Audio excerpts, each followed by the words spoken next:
pare rău că trebuie să spun, dar am impresia că ne ducem iarăși după fentă. De fapt, nu cred, sunt sigur.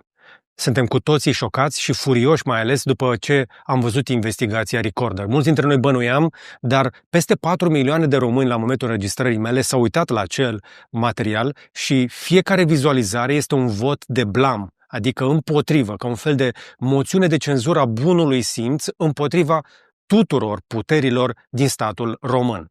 Și hai să le luăm pe rând. Avem în primul rând Parlamentul care trebuie să dea legi și care a eșuat cu legile justiției, apoi avem guvernul care încă stă pe gânduri dacă poate să existe în această versiune a realității cu noi, cu sau fără domnul Predoiu, apoi mai avem și președinția care mai stă să se mai gândească în niște zile până când să facă ceva în legătură cu asta și apoi mai este și presa.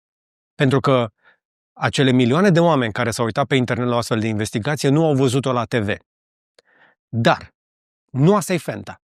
Fenta despre care vreau să vorbesc astăzi este ceva care pare îngropat la vedere în declarațiile judecătoarei Moroșanu.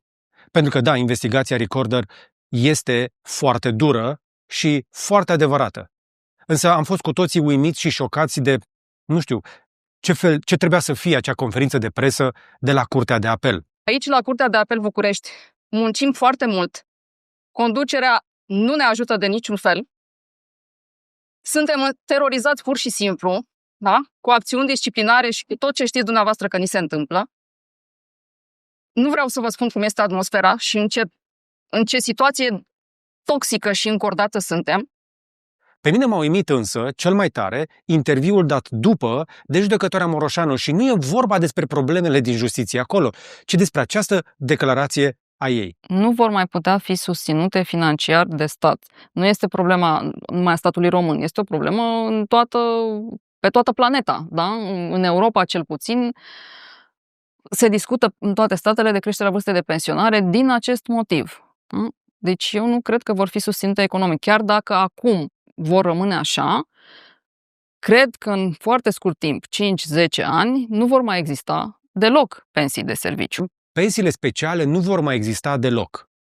Și acum te provoc să asculți același interviu și să scoți de acolo cuvântul speciale. Și abia acum înțelegi care e fenta. Hai să începem. Încă o dată. În maxim 10 ani, pensiile speciale nu vor mai exista, la fel ca ele foarte multe alte pensii. Iar asta nu este o predicție de YouTuber, e declarația unei judecătoare cu 26 de ani de experiență, care putea să se pensioneze acum 2 ani cu o pensie mai mare decât salariul ei. Și n-a făcut-o. De ce n-a făcut-o? Un judecător este un om cu educație înaltă, inteligență peste medie și foarte multă gândire critică. Raluca Moroșanu de la Curtea de Apel București a mai fost și singura din 216 magistrați care a votat pentru reforma pensiilor lor. Singura. Și știți ce a spus când a fost întrebată de ce? Nu vor mai putea fi susținute financiar de stat, de noi. Nu e doar problema României, e o problemă pe toată planeta. Așadar, astăzi nu vorbim despre tehnologie. Din nou, vorbim despre ceva mult mai important, despre promisiunea pe care statul român ți-a făcut-o toată viața ta activă și pe care, foarte probabil, nu o va putea ține. Și vă arăt exact de ce. Cu cifre, cu comparații, cu ce fac alții și, mai important, ce facem noi ca să nu rămânem descoperiți. Am 45 de ani și viitorul pentru mine nu știu cât de bine mai sună. Să începem cu începutul. Unde suntem noi azi? Păi, o să începem cu niște numere. Și vă rog, aveți răbdare, rămâneți cu mine, o să încerc să le fac cât mai puțin plictisitoare. Pentru că numerele astea ne privesc direct. Anul acesta, când înregistrez în 2025, bugetul public de pensii din România este de aproximativ 151 de miliarde de lei. Asta înseamnă vreo 30 de miliarde de euro. Aproape 8% din tot ce produce economia românească într-un an întreg, doar pentru pensii. Pare mult? Stai să vedeți problema. Sistemul nostru de pensii funcționează simplu. Tu plătești contribuții acum, banii ăia se duc direct la pensionarii de astăzi. Nu există contul tău de pensii ca în alte locuri. Nu există economii. E un transfer direct între generații. Problema? Banii care intră din contribuții nu acoperă banii care ies ca pensii. Gaura, adică deficitul, 35 de miliarde de lei în 2025. Acest deficit a crescut deja cu 46% mai mult decât anul trecut. An electoral, vezi legătura? Practic, aproape 1 din 4 lei cheltuiți pe pensii nu vine din contribuțiile tale și ale mele, vine din bugetul general, adică din TVA-ul pe care îl plătești la magazin, că de-aia a crescut, din accize, că de-aia cresc și mai ales din împrumuturi, că de-aia sunt la un record istoric. Statul împrumută bani ca să plătească pensiile de azi. Și cine va plăti acele împrumuturi? Tot noi sau copiii noștri, dar o facem de azi. Dar cea mai importantă cifră este asta. În 1990, România avea 3,4 oameni care munceau și plăteau contribuții pentru fiecare un pensionar. Azi, 1,27 contribuabili per pensionar. Ai înțeles ce zic? Tu înțelegi cât de groasă e chestia asta? Practic, fiecare român care muncește susține aproape un pensionar întreg. Eu singur. Și nu s-a terminat. Proiecțiile pentru 2050 arată că vom ajunge la 2 pensionari pentru fiecare 3 oameni activi. Matematica asta nu funcționează. Nu are cum să funcționeze în versiunea realității noastre. Și atunci de ce continuăm să votăm așa? Hai să-ți explic. Trebuie să vorbim despre elefantul din încăpere. Demografia. Încă un subiect care pare lemnos, l-am mai atins și prin IGDLCC, dar trebuie să-l înțelegi. Sistemul nostru de pensie e, în esență, o schemă piramidală legală. Funcționează doar dacă, la baza piramidei, oamenii tineri care muncesc sunt mai mulți decât în vârf, unde ar trebui să fie pensionarii. E bine, piramida noastră e răsturnată. De ce e răsturnată piramida? Problema numărul 1. Nu facem suficienți copii. Pentru ca o populație să se mențină stabilă, fiecare femeie ar trebui să aibă în medie 2,1 copii. România? 1,65. Suntem cu 21% sub pragul de supraviețuire demografică. Dar știți ce e interesant? Româncele din Marea Britanie sunt mai fertile. Ele fac vreo 3 copii. Aceleași femei, alt sistem. Asta îți spune ceva despre infrastructura și sprijinul pentru familii din România. Nu sunt socialist, dar demografia nu negociază. Așadar, hai să vedem un pic a doua problemă. Pentru că oamenii din Marea Britanie au emigrat. Avem 4,6 milioane de români în străinătate. Un sfert din populație. Cea mai mare proporție din Uniunea Europeană. Și nu pleacă pensionarii, pleacă oamenii tineri, productivi, care ar fi contribuit la sistemul de pensii românesc, la baza piramidei. Acum contribuie la sistemele din Italia, Germania, Spania, fac case prin Franța. România exportă contribuabili, oameni serioși muncitori și importă ce? Bani trimiși de acolo pentru facturile de azi, dar nu contribuții la pensii. A treia problemă. În 2022, un bărbat de 65 de ani avea o speranță de viață de încă 14 ani. În 2070 va fi de 22 de ani. Se adaugă 8 ani de pensie pe care sistemul, adică noi, trebuie să-i plătim. Durata media pensionării așadar crește de la 18 ani la aproape 25 de ani. Nu dați vina pe mine, nu dau vina pe longevitate, eu vreau să trăiesc mai mult și tu vrei chestia asta, dar cine plătește pensia? Disclaimer pentru cei de acolo de jos la comentarii, nu am spus eu că românii trăiesc prea mult, noi trăim prea mult pentru felul în care este construit sistemul actual, da? Ok, să continuăm. Care este așadar rezultatul tuturor acestor factori? Păi România va scădea de la 19 milioane de locuitori azi, aproximativ, la doar 15 milioane în 2070, iar unele proiecții arată 10-11 milioane în 2100. Asta nu e pesimism, asta e matematică și matematica nu negociază, nici cu președinții, nici cu pensionarii. Încă o dată, am vorbit despre chestia asta mai mult într-un IGDLCC special, îți las link pentru el undeva pe aici, sau în descriere dacă vrei să înțelegi cu adevărat magnitudinea problemei. Acum hai să vorbim despre ceva care pe mine mă scoate din minți. S-ar putea să o facă și cu tine.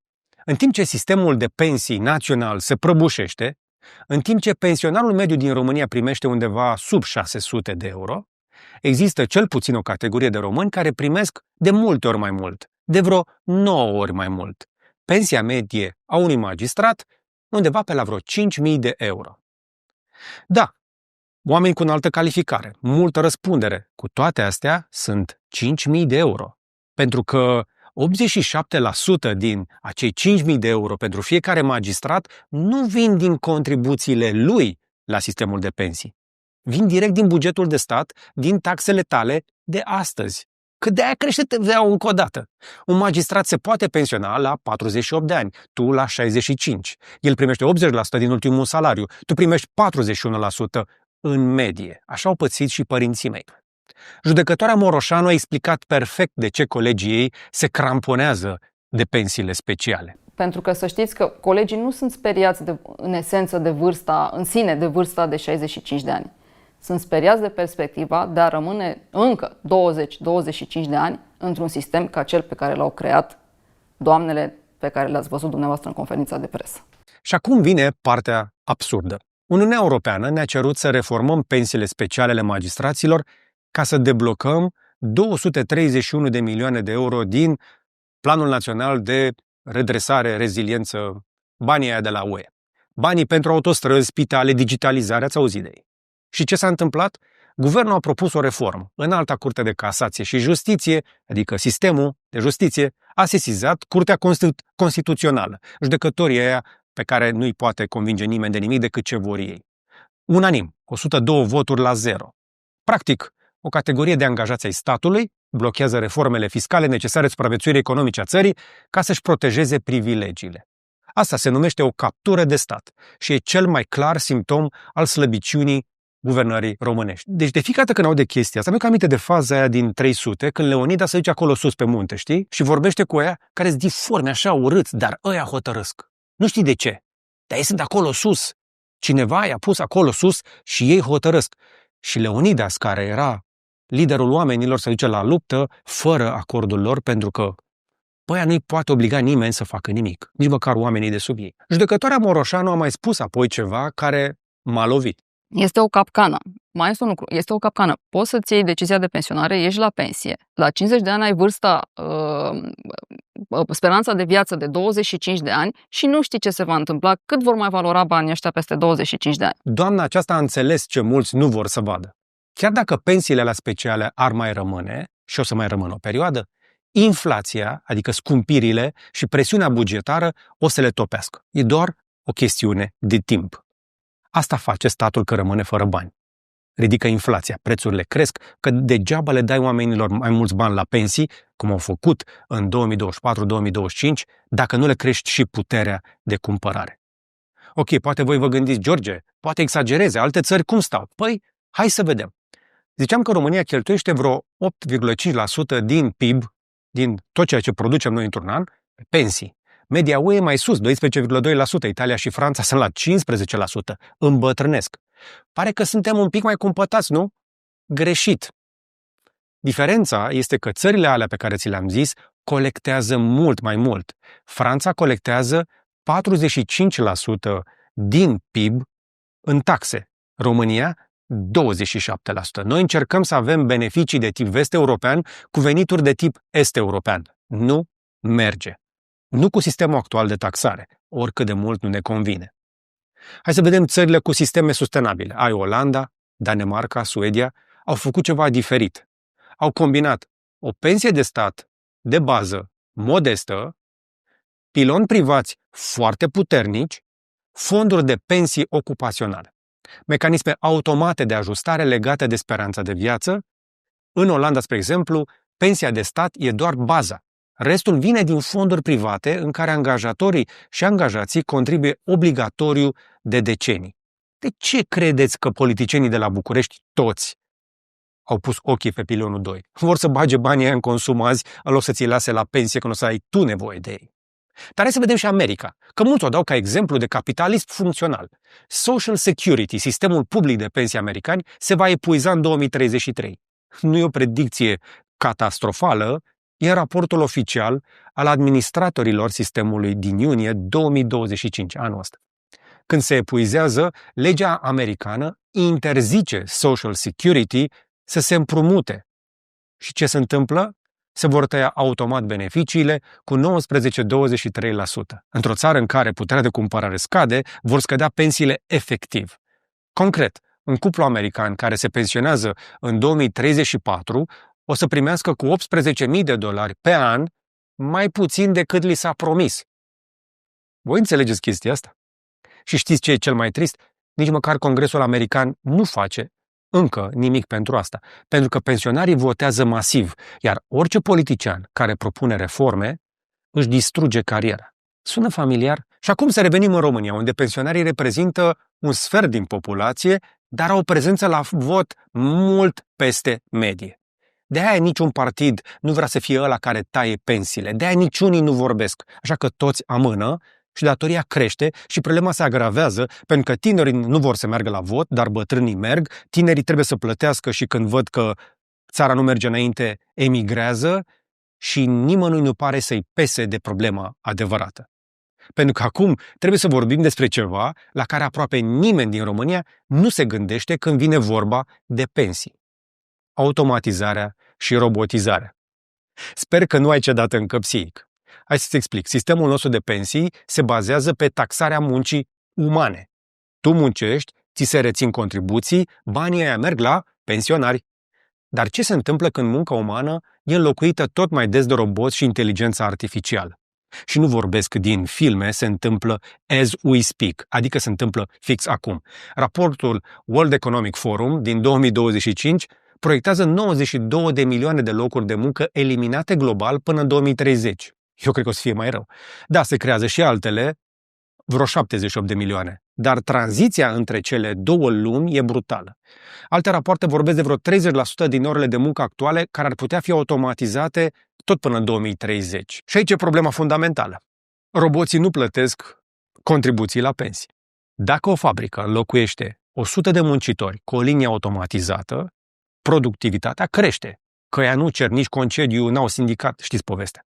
Profitul lor o să crească, dar contribuțiile la sistemul de pensii scad dramatic. Și nu vorbesc doar de China, unde v-am arătat chestia asta recent, avem și prin România multe fabrici de felul ăsta. În România, 1,5% din companii folosesc inteligența artificială, dar tot mai multe se automatizează cu roboți. România e mai puțin expusă pe termen scurt, pentru că față de media UE stăm destul de prost. Dar asta nu e o veste bună. Înseamnă doar că suntem în urmă. Pentru că un studiu Google McKinsey proiectează că peste jumătate din joburile românești, 4,2 milioane, vor fi augmentate de inteligență artificială, iar 4%, circa 300.000, vor fi eliminate complet. Eu cred că ăștia sunt blânzi, pentru că o să fie mai rău. Prevăd de acum promisiunile de la următoarele alegeri. Politicienii o să propună soluții de genul taxe pe roboți, venitul de bază universal, să se dea cât un social la toată lumea, dividende din profiturile automatizării. Uite, Coreea de Sud a implementat deja parțial o taxă pe roboți. România?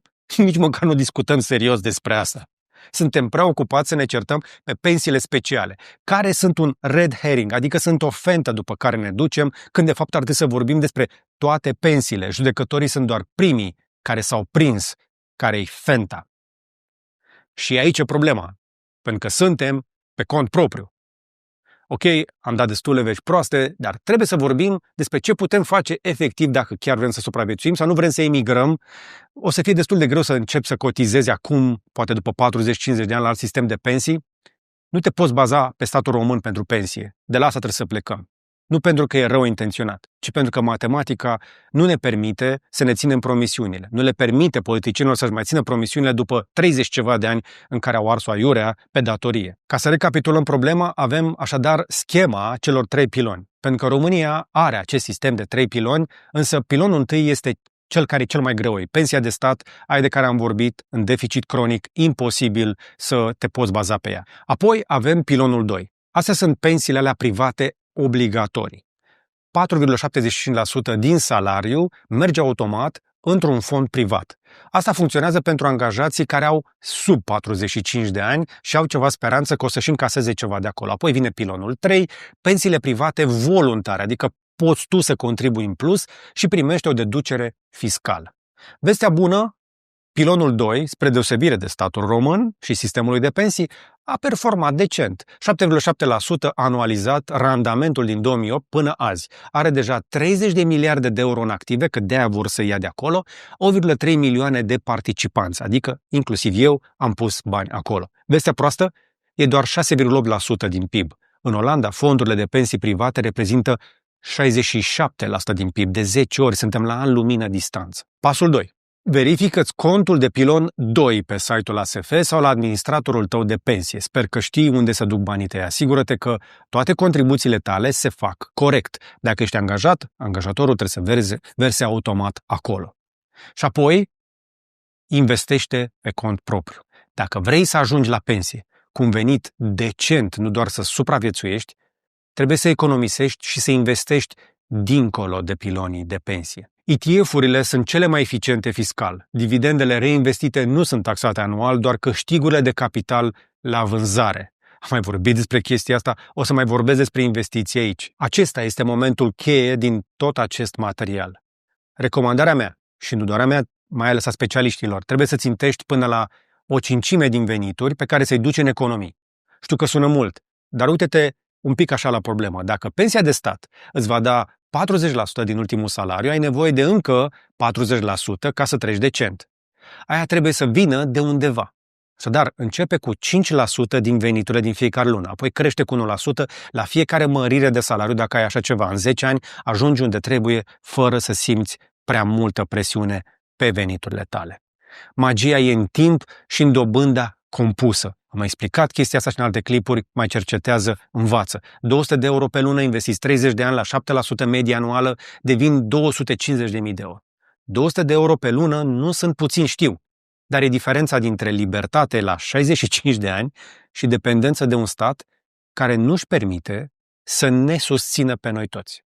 De ce contează însă toată chestia asta acum? Mai e un lucru pe care trebuie să-l înțelegi despre timing, despre moment, despre unde suntem pe linia temporală. România urmează să treacă printr-un val masiv de pensionări.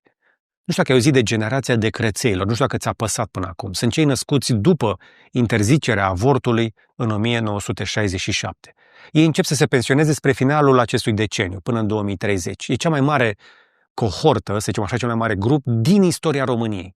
Și ei o să pună o presiune colosală pe un sistem deja în deficit, ca să nu spun mai rău.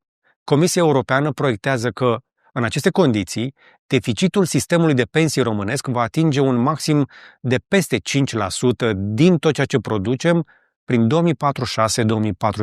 Și asta este doar deficitul de pensii, nu tot bugetul, că mai avem și apărare, mai avem și sănătate și așa mai departe. Doar gaura din sistemul de pensii.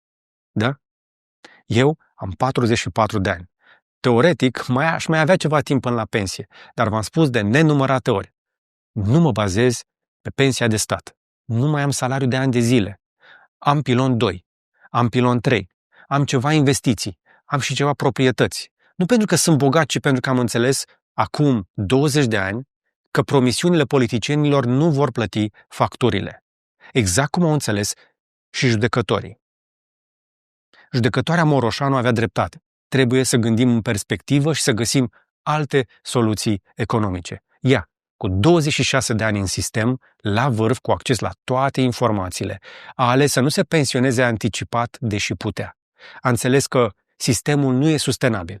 Dacă un insider cu toate privilegiile posibile trage acest semnal de alarmă, poate ar trebui să-l ascultăm. Așadar, hai să recapitulăm. 1. Sistemul de pensii românesc e cu un picior în groapă, în deficit structural, cum zic economiștii, dependent de împrumuturi și se va tot deteriora pe măsură ce populația îmbătrânește și emigrează, se îmbolnăvește și așa mai departe. 2. Politicienii nu vor face reformele necesare pentru că pensionarii votează, iar orice reformă e sinucidere electorală. 3. Singura persoană care poate asigura o bătrânețe decentă pentru tine ești tu. Ăsta e adevărul. Așadar, încă o dată, ce faci de mâine? Verifică-ți contul de pilon 2. Deschide un pilon 3 și pune măcar 100 de lei pe lună. Deschide un cont de investiții și începe cu ce poți. Citește bine și documentează-te înainte. Nu am nicio recomandare în momentul ăsta de fond de investiții, dar crește rata de economisire cu fiecare creștere salarială. Știu că acest video nu e cel mai optimist pe care l-am făcut, dar cred că e unul dintre cele mai importante. Pentru că dacă aștepți să te salveze statul, să te salveze pensia, să te salveze sistemul, riști să ajungi la 65 de ani fără opțiuni. Și opțiunile, prieteni, se construiesc acum, nu la 60 de ani. Acum, la final, vreau să-mi spuneți voi în comentarii, dacă știați cât de grav este acest deficit la sistemul de pensii, dacă aveți pilon 3, dacă voi investiți pe cont propriu. Și dacă vreți să vă fac un video detaliat despre cum investești pentru pensie, că am mai vorbit un pic despre ETF-uri separat, despre platforme, strategii și așa mai departe, dar uite, veniți la comentarii și spuneți-mi voi despre ce ați vrea să mai aprofundăm în aceste materiale mai detaliate la care muncesc împreună cu o echipă foarte inimoasă. O să vă las așadar, la final, cu ultimul citat de la judecătoarea eroină până la un punct, Moroșanu. Trebuie să gândim în perspectivă și să găsim alte soluții economice, nu știu, să avem salarii mari din care să putem pune bani deoparte. Da? Deci, economic, trebuie să avem alte soluții. Și colegii mei nu înțeleg asta pentru că nu gândesc în perspectivă. Și suntem încurajați să plecăm la pensie, să știți. Suntem încurajați. De ce? Pentru că trebuie să vină oameni noi, mai tineri și mai ascultători. Iar problema reală pentru fiecare dintre noi e să ne asigurăm că avem un viitor financiar care nu depinde de promisiunile unui stat care nu și le poate permite. Oricât de ușor este să arătăm cu degetul către politicieni, noi îi votăm, noi îi trimitem acolo și noi trebuie să ne asumăm încă o dată responsabilitatea. Avem nevoie de reforma sistemului de pensii, dar trebuie să învățăm că, încă o dată, oamenii ăia care ne dezamăgesc suntem noi, pentru că am lăsat prea mult timp și a ajuns cuțitul la os. Eu cred că ce se întâmplă acum în justiție este de fapt un semnal pe care statul îl dă tuturor pensionarilor și românilor. Dacă putem face chestia asta cu judecătorii, o să facem cu voi toți. Ați văzut figurile alea speriate de la acea porcărie de conferință de presă? Oameni tineri care stau aliniați sperând că vor ieși la pensie. Și apoi știu că acea pensie nu o să aibă prea multă valoare. Își imaginează că o să-și ia pensia și o să mai lucreze și o să mai facă și altceva. Ei au un oarecare plan, dar planul lor presupune prea multe compromisuri. Gândiți-vă dacă niște oameni care merg la facultate învață și intră în sistemul de justiție, încep să facă compromisuri cu principiile și valorile lor pentru supraviețuire. Gândiți-vă ce înseamnă chestia asta. Da? Poate nu se mai ia la fel de multă șpagă, nu se ia șpagă direct la geantă, dar cu siguranță s-au luat șpagă multă morală, nu doar în sistemul de justiție, ci în tot sistemul acesta de pensii speciale care nu are cum să supraviețuiască. E imposibil. Indiferent ce jocuri vor face toți politicienii, indiferent cât mai ține dinastia asta pesedistă, toată această, cum să-i spunem, omertă, toată această conspirație pe care au construit-o ca să rămână la putere cu banii pe butoane, să acumuleze rezerve și resurse, toate chestiile astea li se vor prăbuși în cap atunci când următoarea generație vor veni la putere, se vor uita în dulap și o să vadă că e gol. Se vor uita în safe că nu mai sunt bani și vor tăia în carne vie. Vor tăia până la ultimul. Ce vedem noi acum este efectiv o fugă a șobolanilor din sistem. Sunt cei care își imaginează că pot strânge suficient cât să supraviețuiască ei pe cont propriu, individual, nu cu noi în grup. Aceasta este adevărata problemă. Asta necesită nu doar reformă. Eu cred că cere revoltă. Și dacă nu suntem pregătiți pentru asta, ne merităm soartă. Și gata, cu asta am la final. Dă un like dacă ți-a plăcut, un share să vadă și prietenii și un subscribe dacă n-ai făcut-o deja. Alegeți să devii membrul nostru dacă vrei să susții genul acesta de materiale care văd că le apreciați din ce în ce mai mult. Îi felicit încă o dată pe cei de la Recorder pentru investigație și încă o dată le transmit toată recunoștința judecătorului Beșu, judecătoarei Moroșanu și tuturor celorlalți care au avut curajul să iasă în față. Avem nevoie de mai mulți dintre ei care să arate problemele din sistem. Te încurajezi și pe tine să fii avertizor de integritate, indiferent în ce industrie te afli. Dar cam atât pentru astăzi, însă până data viitoare, să vă fie numai bine!